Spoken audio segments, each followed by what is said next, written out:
Hi guys, in this second part I am going on with the history of St. Petersburg.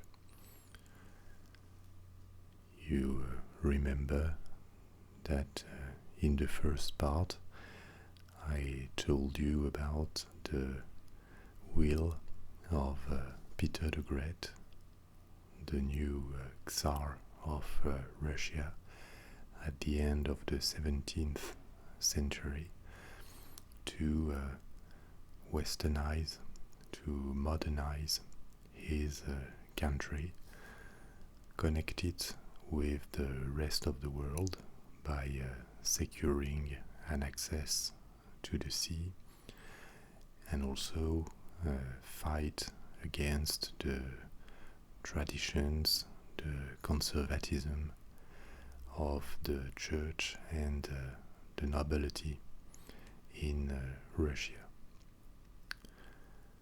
St. Petersburg was founded after the Kingdom of Sweden was expelled from this region of the Gulf of Finland, and we are now in 1712, just a bit more than 3 centuries ago, and Peter the Great takes the decision to transfer the capital city of Russia from Moscow to St. Petersburg.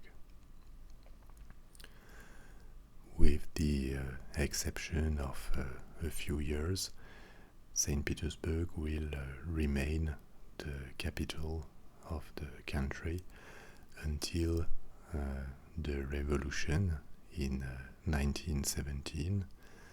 So for about 2 centuries, the political heart of Russia has now left Moscow and is this new city built on the Baltic Sea. Peter the Great had traveled to Western Europe in the first years of his reign.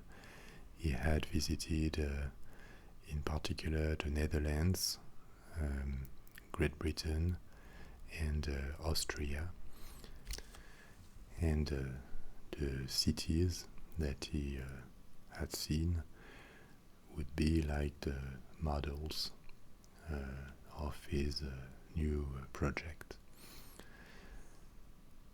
Russia was still a very autocratic kind of kingdom. The Tsar and the nobility could impose work to the population, the peasants, and this is the main resource that Peter the Great mobilized to build St. Petersburg.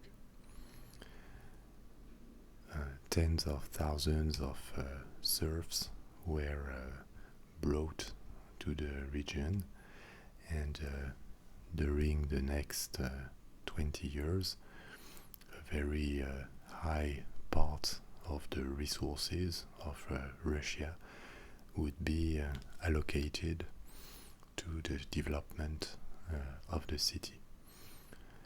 Many of these builders who constructed the initial fortress, the Peter and Paul fortress, which today still is in the heart of St. Petersburg, then would dry the marshes, build the first bridges between the islands on which St. Petersburg is built, would die during the construction. The number of dead workers is not known, but figures as high as 150,000 circulated, and this can be understood when we know the tough and hostile conditions in the region, as the humidity meant that diseases could spread quickly.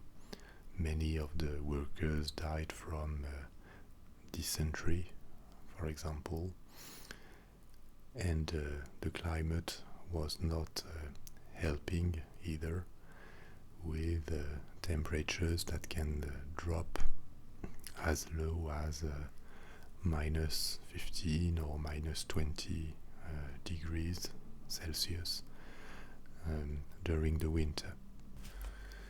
In fact, the resources of Russia were massively channeled to St. Petersburg.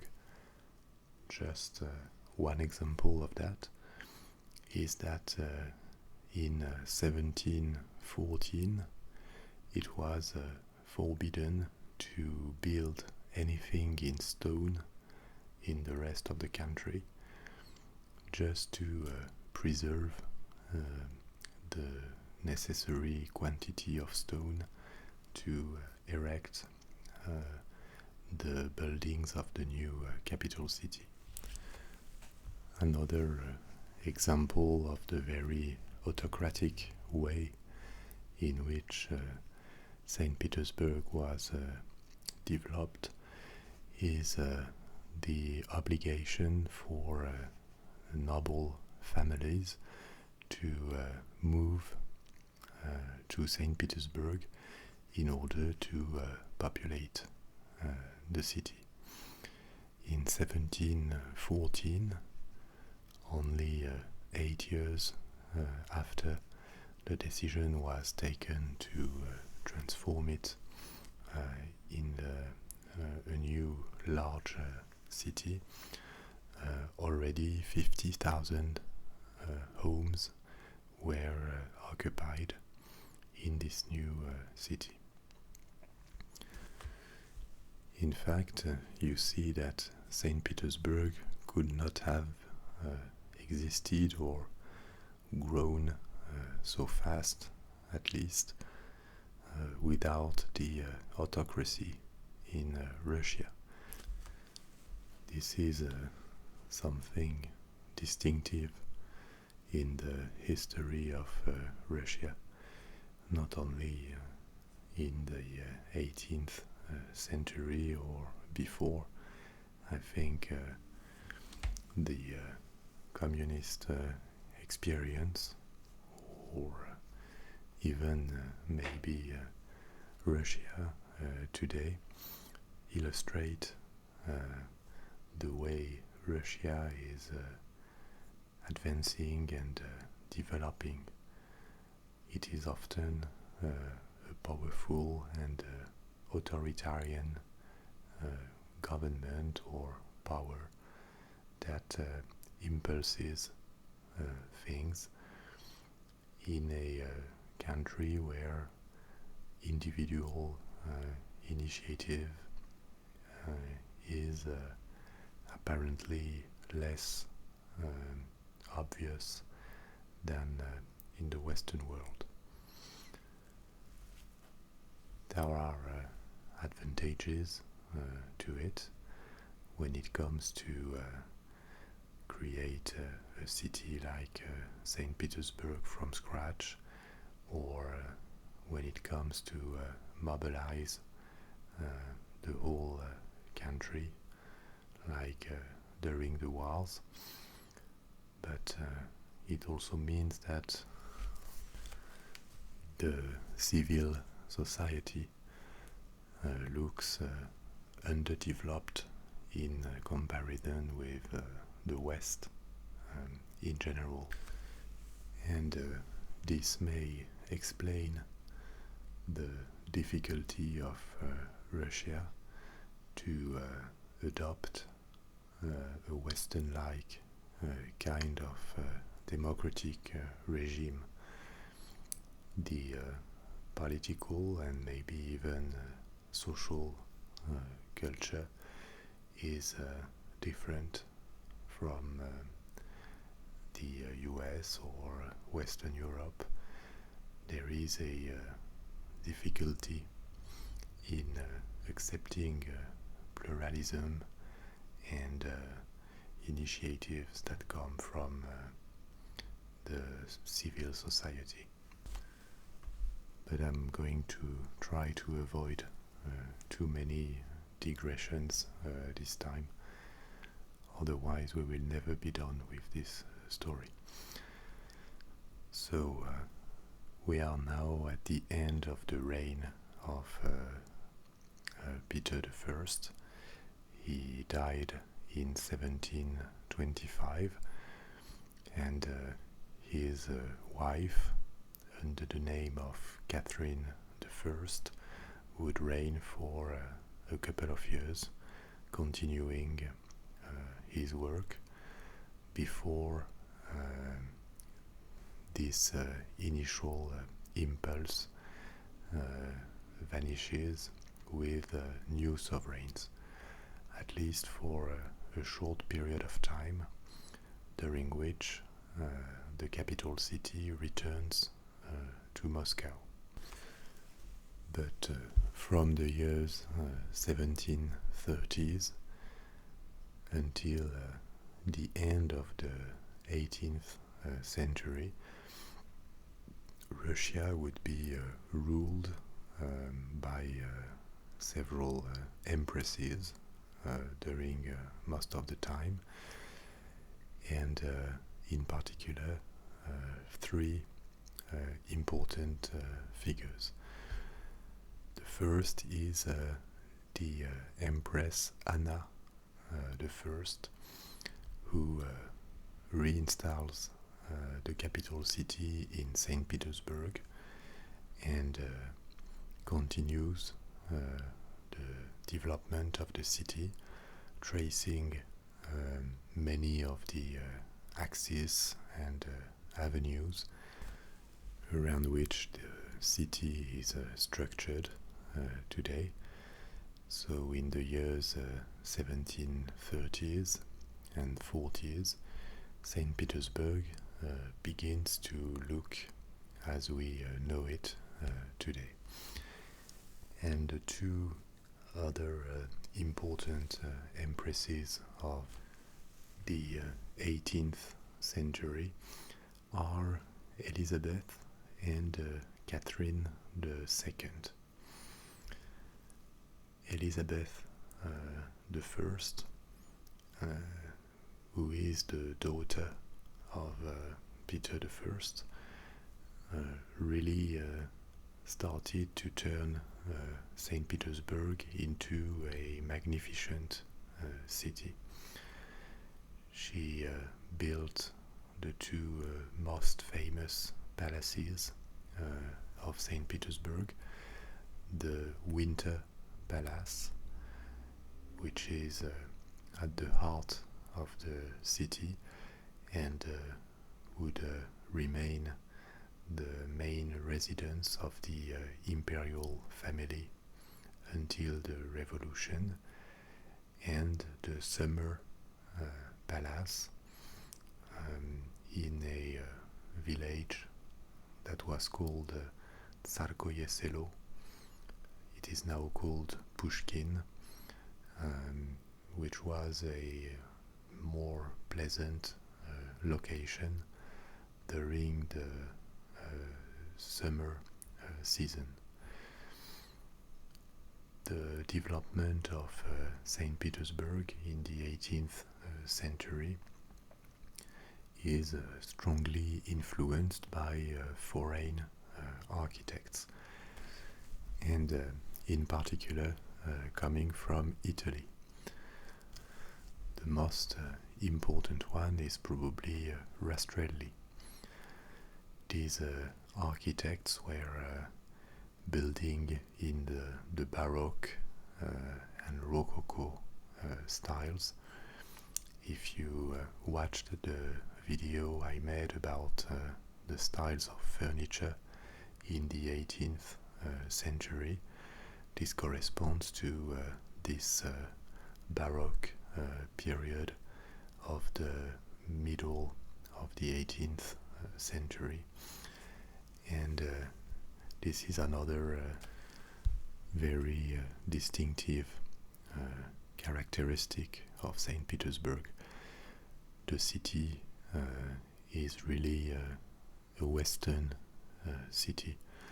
Some other buildings at a later stage in the 19th century would be based on a revival of the traditional Russian style, but generally the architecture in St. Petersburg is directly inspired from what you see in Western Europe.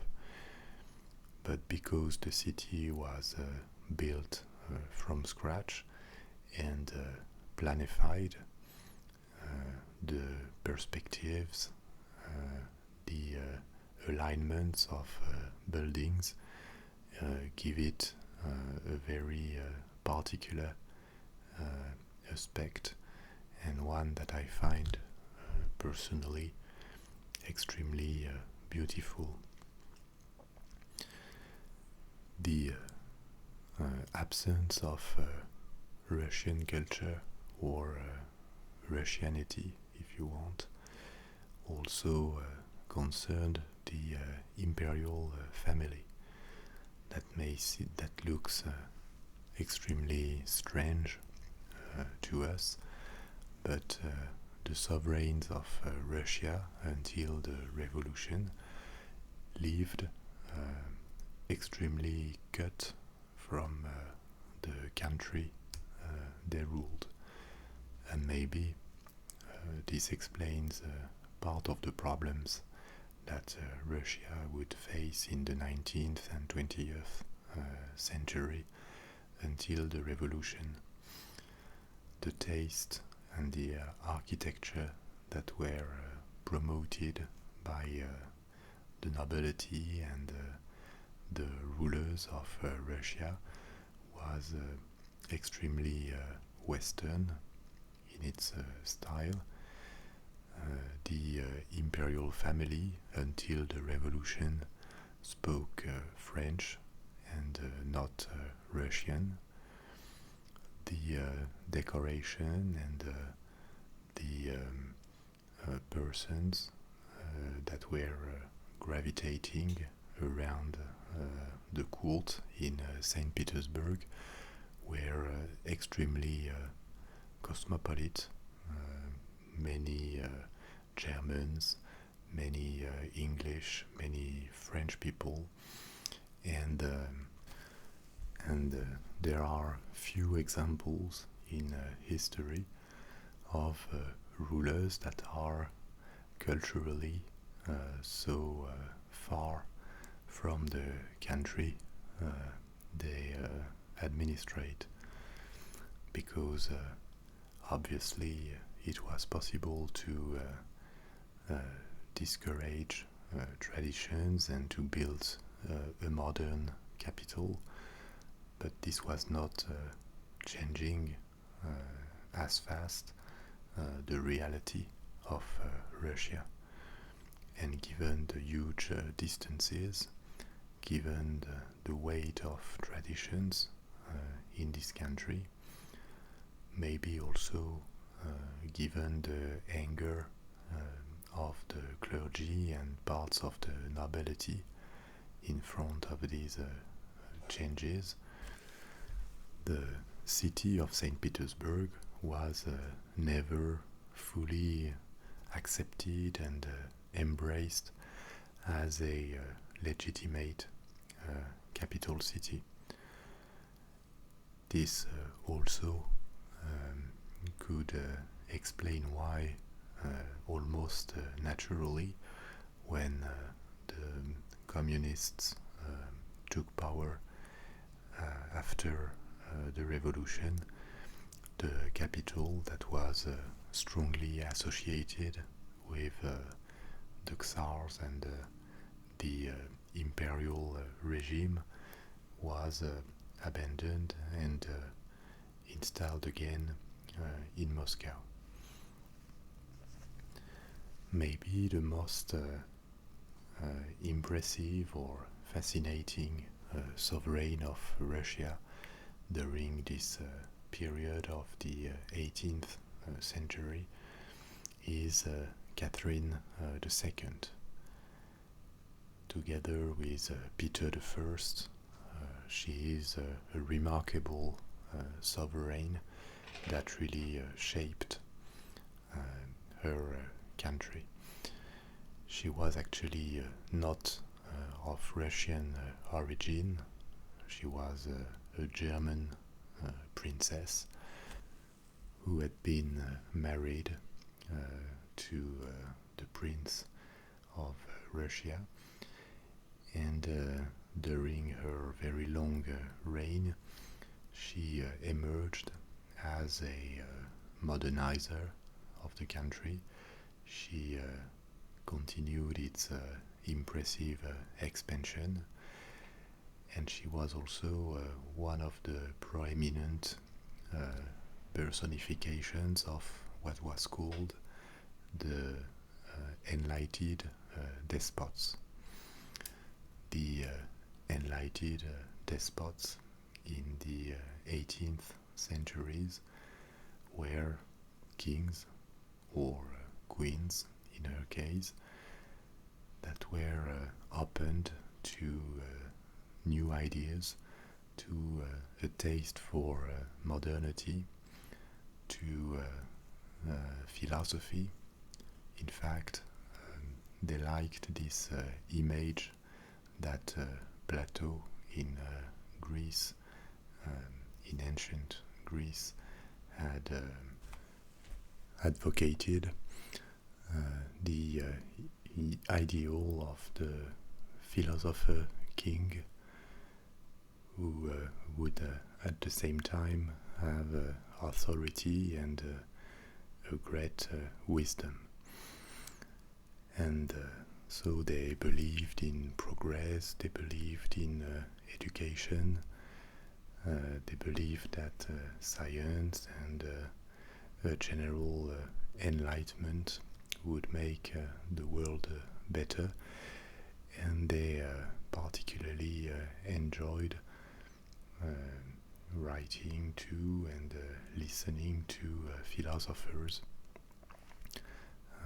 Some of them in the 18th centuries, like Voltaire, for example, spent quite a lot of time in foreign courts, in Prussia with Frederick II, or in Russia with Catherine II. Enlightened despotism had its limitations, because in fact the idea of sharing power or democratic ideals were clearly not on the agenda of these sovereigns.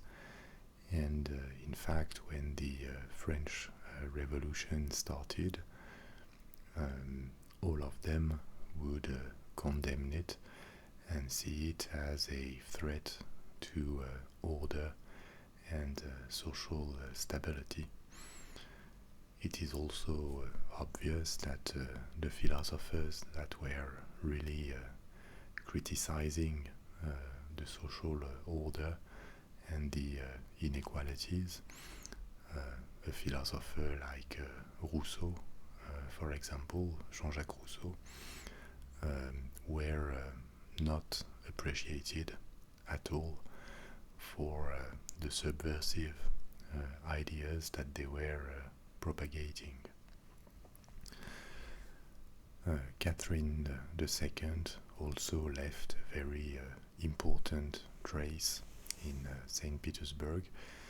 She is associated with the neoclassical style of the second half of the 18th century, and many churches and administrative buildings, such as the Admiralty in the city, are of a pure neoclassical style, which, in my view, looks particularly good together with the Baroque palaces of the previous period. In the 19th century, St. Petersburg really grows extremely fast with the expansion of Russia, and even at the end of the 19th century, the beginning of an industrial revolution in Russia. Once again, this is a change that is strongly impulsed by the outside and a tiny minority that lives relatively cut from the rest of the country. In the last years of the 19th century, for example, more than half the industry in Russia belonged to foreign capital.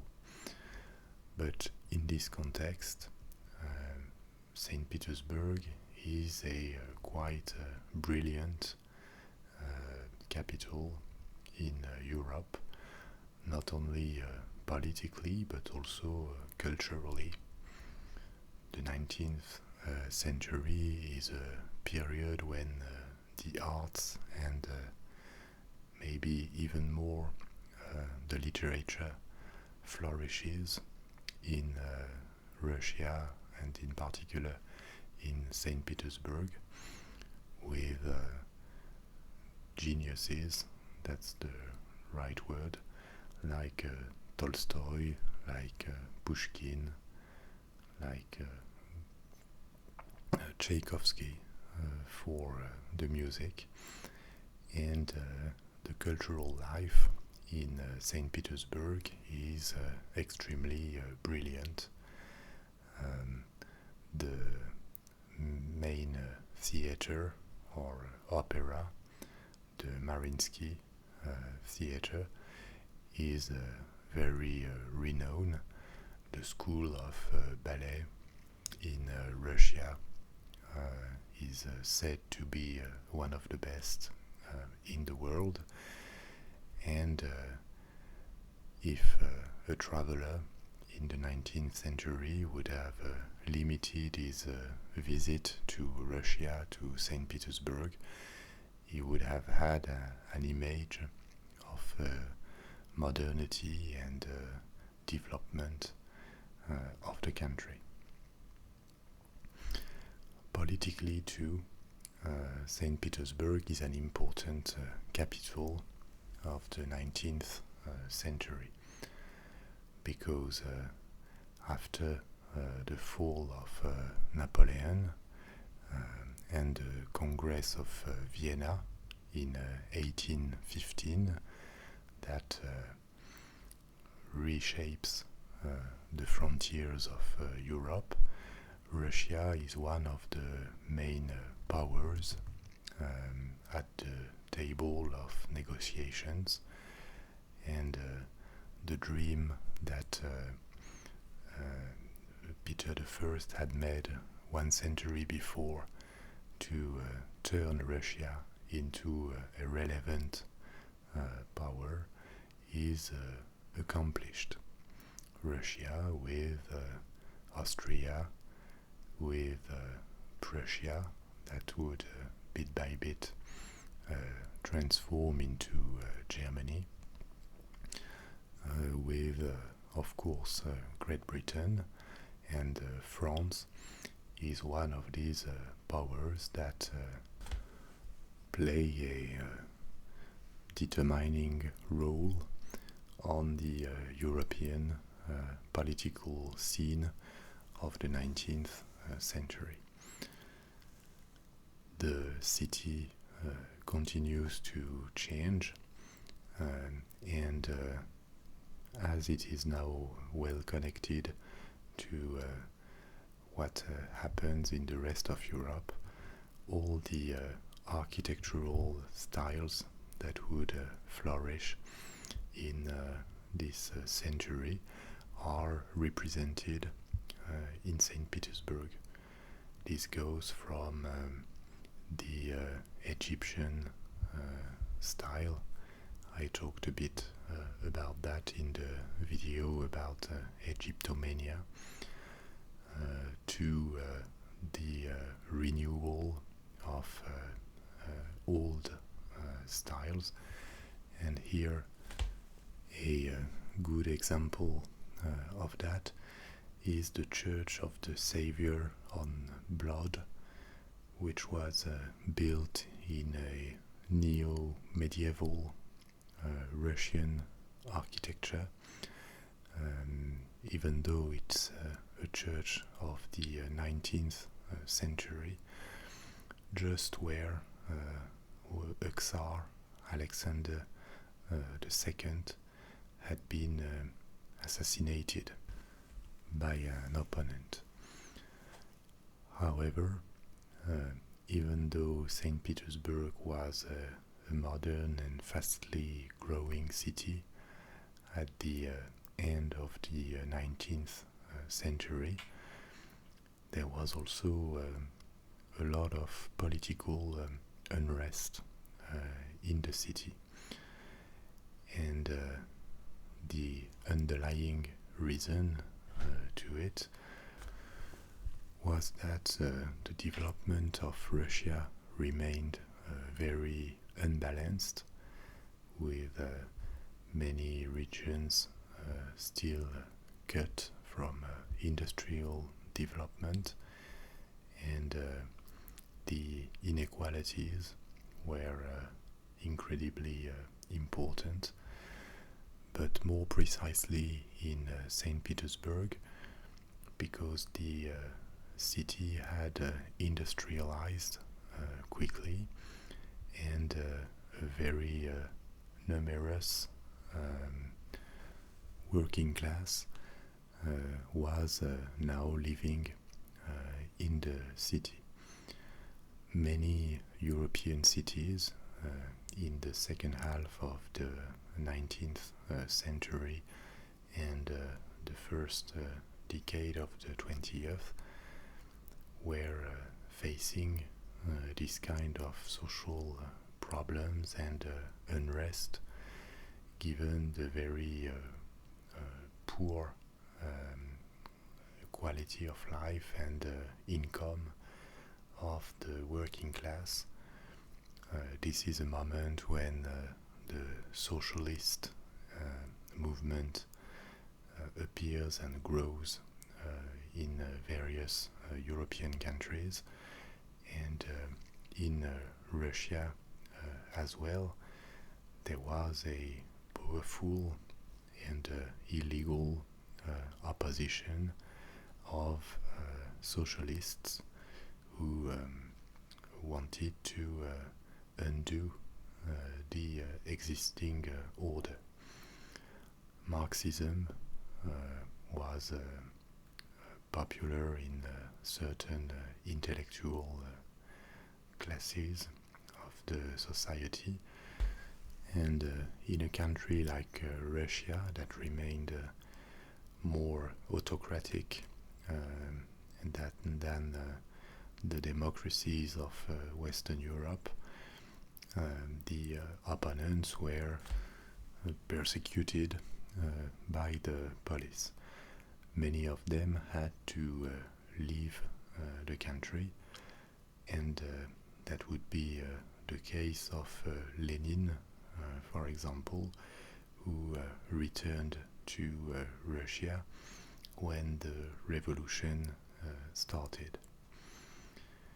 In 1914, Russia was allied with France and Great Britain, and when the First World War started, it entered the war on the same side as the Allies against Germany and Austria.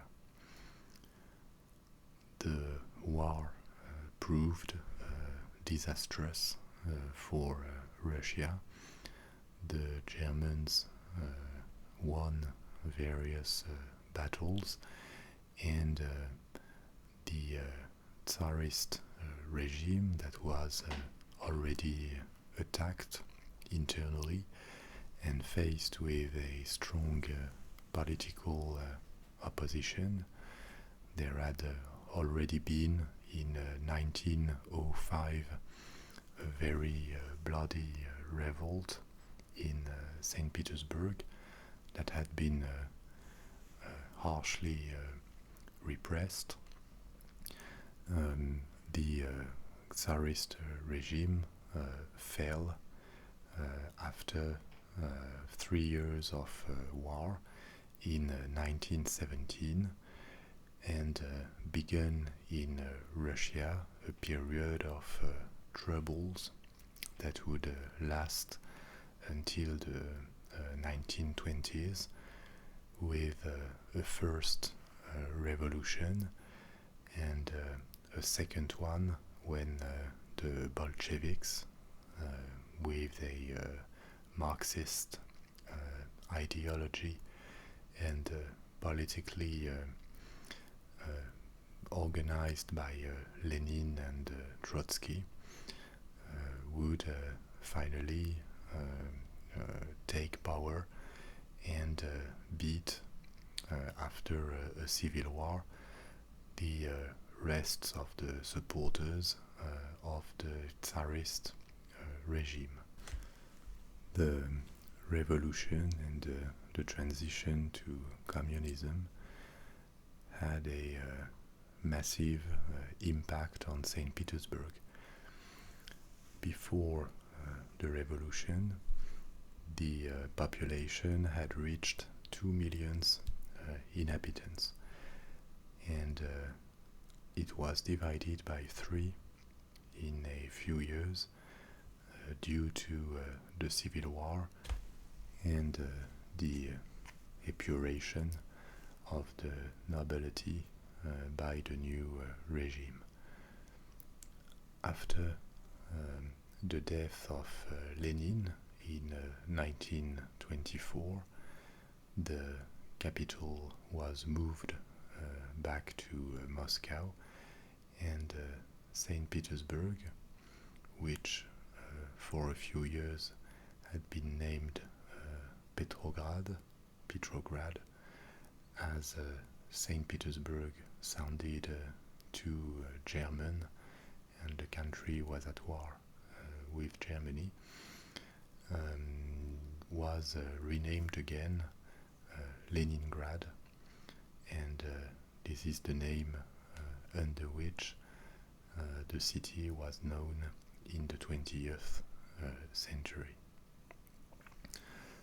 The population rose again in the 1930s because of the reform of agriculture.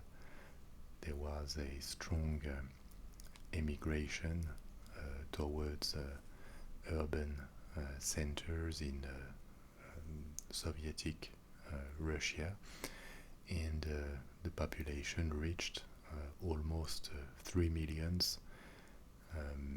before the Second World War.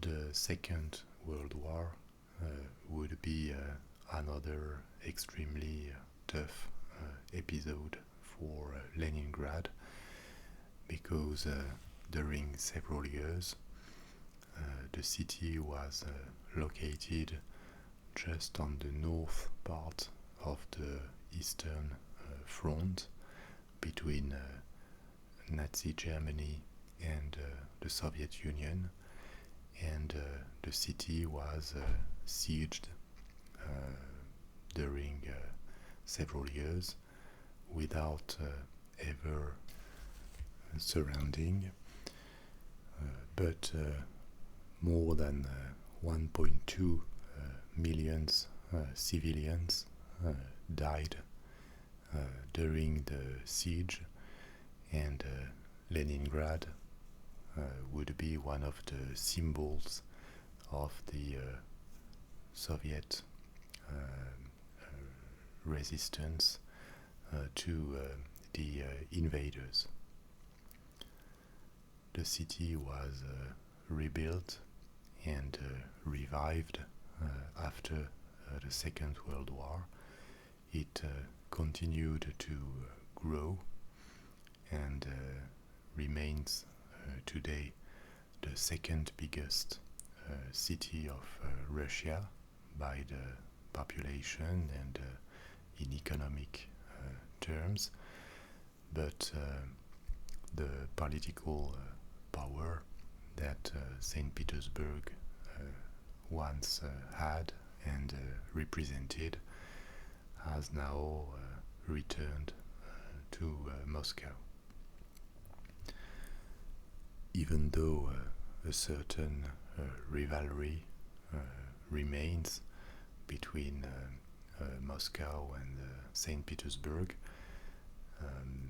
this is not a city that lives in nostalgia, despite its cultural significance, and despite that it has probably the most important museum in Russia, the Hermitage Museum. Leningrad also is a relatively modern city today, and without being as important as it once was, I think you continue to feel that the vocation of this city, which was to be an open window on the rest of the world, and a place through which modernity would enter Russia, this vocation has not entirely disappeared. It remains today a place of universities and research, a place where the population is opened to modernity, and probably one of the less conservative places in modern Russia. I hope you enjoyed the presentation, and I hope to see you soon with a new topic. Bye bye, my friends.